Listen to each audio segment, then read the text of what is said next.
लोकसभा में महिला आरक्षण बिल गिरने के बाद प्रधानमंत्री नरेंद्र मोदी ने राष्ट्र के नाम एक संबोधन किया। पीएम मोदी के संबोधन के बाद कांग्रेस और विपक्षी दलों ने ऐतराज जताया है। कांग्रेस राष्ट्रीय अध्यक्ष मल्लिकार्जुन खड़गे ने पीएम मोदी पर सरकारी तंत्र का दुरुपयोग करने का आरोप लगाया है।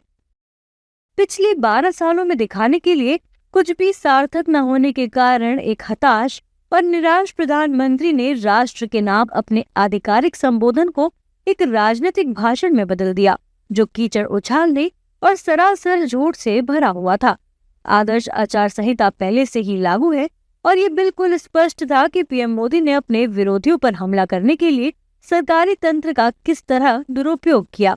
ये लोकतंत्र और भारत के संविधान का घोर अपमान है। 3 साल के बाद नोटिफिकेशन करना कि महिला आरक्षण बिल 2023 में पास हो गया था, इससे बड़ा झूठ, इससे बड़ा धूर्तता, इससे महिला विरोधी कौन हो सकता है। राष्ट्र के नाम आप संदेश देते हैं, शर्म नहीं आती। महिला विरोधी, खुद की पत्नी को आपने छोड़ दिया दर ठोकरें खाने के लिए। आप महिला हितैषी होने जा रहे हैं। अरे इनका क्या योगदान है महिलाओं में? इन लोगों पर तो जितने आरोप लग रहे हैं, महिलाओं में मनुस्मृति में तो महिलाओं के लिए कुछ रेस्पेक्ट है ही नहीं। सावित्रीबाई फूले पर हमला किसने किया जब एजुकेशन की बात आई? तो महिलाओं का रेस्पेक्ट तो इस जन्म में ये लोग कर ही नहीं सकते।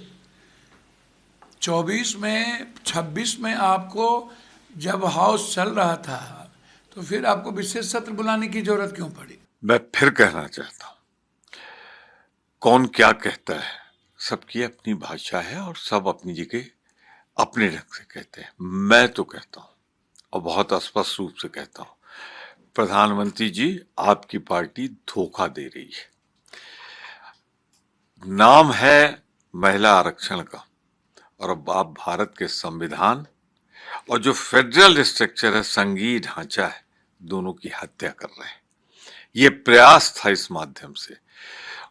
तीसरी चीज जो मैं कहना चाहता हूं, अगर साहस है, हिम्मत है, तो जो 2023 में पारित हो चुका है उसको आज लागू करिए। Say regarding the women reservation bill, it is the baby of the Congress party. Congress party initiated, we supported. Now this was not the time. They should have discussed with the opposition party. This is democracy. This is not a Hitler rule. They can't bring it at the time of the mid of the election and just change to alter the entire constituencies. See, they have to take everyone into confidence. They have not done that. That is why the opposition party did a good job. So it is a victory of the India Alliance. I congratulate all the parliament members of the India group who opposed it and let them discuss it in Tadbed. नहीं, sympathy का देखो बात क्या है, देश की क्या महिलाएं सब समझदार हैं, हमारी माताएं बहनें बहुत समझदार है। वो सब समझती है कि ढोंगबाजी चल रहा है।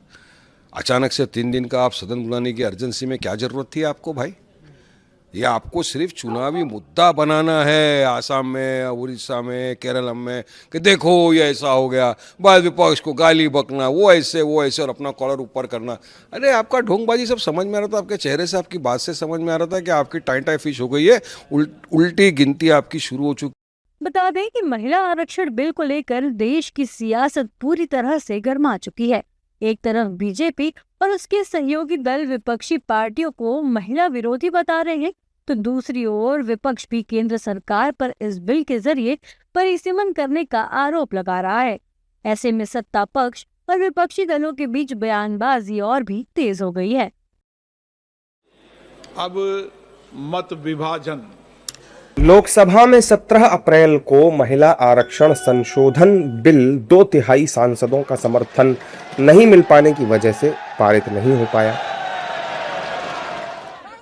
जिसके बाद बीजेपी नेताओं और कार्यकर्ताओं ने देश भर में विपक्ष के खिलाफ व्यापक विरोध प्रदर्शन शुरू कर दिया है। पार्टी ने इस विफलता के लिए विपक्षी गठबंधन को जिम्मेदार ठहराते हुए इसे नारी शक्ति के साथ विश्वासघात करार दिया। दिल्ली, यूपी, छत्तीसगढ़ समेत कई राज्यों में बीजेपी की महिला कार्यकर्ताओं ने विपक्ष के खिलाफ जमकर नारेबाजी भी की। उत्तर प्रदेश महिला आयोग की उपाध्यक्ष और बीजेपी नेता अपर्णा यादव के नेतृत्व में देर रात विधान भवन के सामने जोरदार प्रदर्शन किया गया। वहीं लखनऊ में भी महिला कार्यकर्ताओं ने मांग उठाई कि प्रियंका गांधी केवल कहती हैं कि लड़की हूं, लड़ सकती हूं, लेकिन महिलाओं को आगे नहीं बढ़ने दे रही है। जो कल का दिन हमारा जश्न मनाने का था, आज इस काली रात के रूप में जो हमारे सामने आया है और ये विपक्षियों के दिन है। मैं आदरणीय प्रधानमंत्री श्री नरेंद्र मोदी जी का बहुत बहुत धन्यवाद देना चाहती हूँ कि उन्होंने जो है इनका सच उजागर करने का हम सभी देशवासियों के सामने एक काम किया। जो आरक्षण हम लोगों का निरस्त किया गया है उसी के लिए विरोध में हम लोग आज खड़े हैं और सपा कांग्रेस के हम लोग कार्यालय जाना चाह रहे हैं कि वहां जाके अपना विरोध प्रदर्शन करें और यहाँ से हम लोगों को जाने नहीं दिया जा रहा है, जैसे हम लोग कोई आतंकवादी हो ऐसे घेराव कर रखा है। और आगे जाकर के हम लोग अपने हक के लिए लड़ेंगे ना, अपने हक के लिए लड़ने जा रहे हैं। जैसे महिलाएं भी तो आगे बढ़ने की, हमेशा जिंदगी में पैर की जूतियां ही बनी रहेंगी। और जब प्रियंका गांधी कहती हैं लड़की हूँ, लड़ सकती हूँ, तो आज क्यों नहीं वो हम लोगों को आगे बढ़ने दे रही हैं? क्यों उसका विरोध किया जा रहा है? इस बिल से क्या तकलीफ है विपक्ष के नेताओं को? विपक्ष का हर नेता कहता है हम महिलाओं के साथ हैं, तो आज जब साथ देने की बात है तो ये लोग पीछे क्यों हट गए हैं? क्या कारण है? किस वजह से, क्या मिर्ची इन लोगों को लग गई है?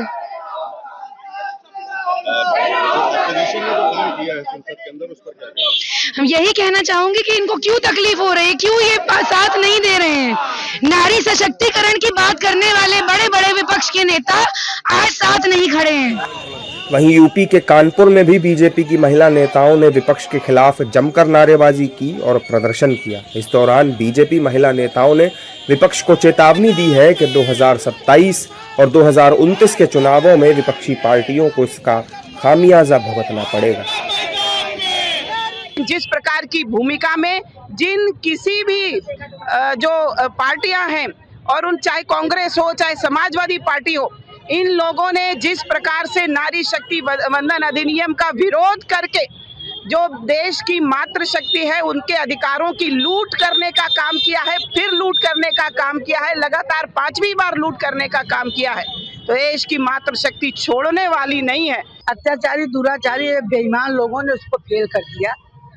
आज जो अधिकार हमारा था, जब से देश आजाद हुआ तब से मेरा अधिकार था, हमारे देश के प्रधानमंत्री ने वो अधिकार हम महिलाओं को दिया, लेकिन ये कांग्रेस पार्टी और समाजवादी पार्टी ने उसको गिरा दिया।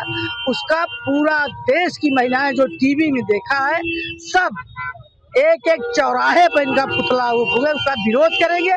आने वाले 27 में 29 में वोट की चोट करके महिलाएं इनको दिखा देंगे कि महिला है क्या। विपक्ष द्वारा लोकसभा में महिला आरक्षण बिल का विरोध किए जाने पर देश भर में बीजेपी कार्यकर्ताओं का प्रदर्शन जारी है। बीजेपी ने कांग्रेस और उसके सहयोगी दलों पर महिला विरोधी होने का आरोप लगाया है।